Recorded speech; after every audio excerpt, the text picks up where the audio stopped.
வணக்கம் நண்பர்களே. 90 days consistency சேலஞ்சில இன்னைக்கு நாள் 31. என்னடா எங்க கிளம்பிட்டேன்னு பாக்குறீங்க? வேற எங்கேயும் இல்ல, ஜிம்முக்கு தான். வண்டியில இருக்க டஸ்ட் எல்லாம் தொடச்சிட்டு ஜிம்முக்கு கிளம்பிட்டேன். எம்டி ஸ்டொமக்ல போய் வெயிட் செக் பண்ணேன். 62.5 கேஜி இருக்கேன். ஃபர்ஸ்ட் 64 கேஜி இருந்தேன். 2 கேஜி லாஸ் ஆயிடுச்சு.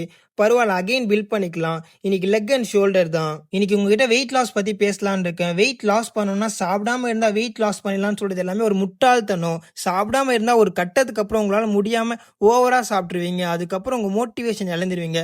வெயிட் லாஸ் பண்ணணும்னு குட் பண்ணிடுவீங்க. இது எல்லாமே ஒரு நெகட்டிவ் லூப். ஸோ அதனால உங்க டயட்டை ப்ராப்பரா ஃபாலோ பண்ணி ஸ்மார்ட்டா சாப்பிட்றதுல தான் இருக்கு. அதே மாதிரி நீங்க வெயிட் லாஸ் பண்றீங்கன்னா நிறைய வாட்டர் குடிங்க, மோர் புரோட்டீன் எடுத்துக்கோங்க, நிறைய junk food and package foods avoid பண்றது நல்லது. ஸோ எடுத்தோன்னே இன்னைக்கே எல்லாத்தையும் விட்டுட்டு ஆரம்பிக்கலாம்னு நினைக்காம கொஞ்சம் கொஞ்சமா ஃபாலோ பண்ண ஆரம்பிங்க.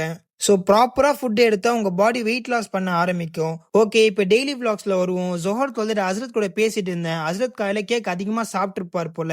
அதனால ஜூஸ் குடிக்க போலான்னு சொன்னாரு. கடைக்கு போயிட்டு ஒரு பப்பாயா ஜூஸ் குடிச்சேன். வித்தவுட் சுகர் வித்தவுட் ஐஸ் குடிச்சிட்டு வீட்டுக்கு வந்து எடிட் பண்ற வேலை இருந்துச்சு. அதை முடிச்சுட்டு மக்ரிப் தொழுதுட்டு பீனட் பட்டரை சாப்பிட்டுட்டு அண்ணன் ரைஸ் வாங்கிட்டு வர சொல்லியிருந்தாங்க. கடைக்கு போயிட்டு அதை வாங்கிட்டு வீட்டுக்கு வந்து தேர்ட் மீலை சாப்பிட்டுட்டு நாளை முடிச்சுக்கிறேன் நண்பர்களே.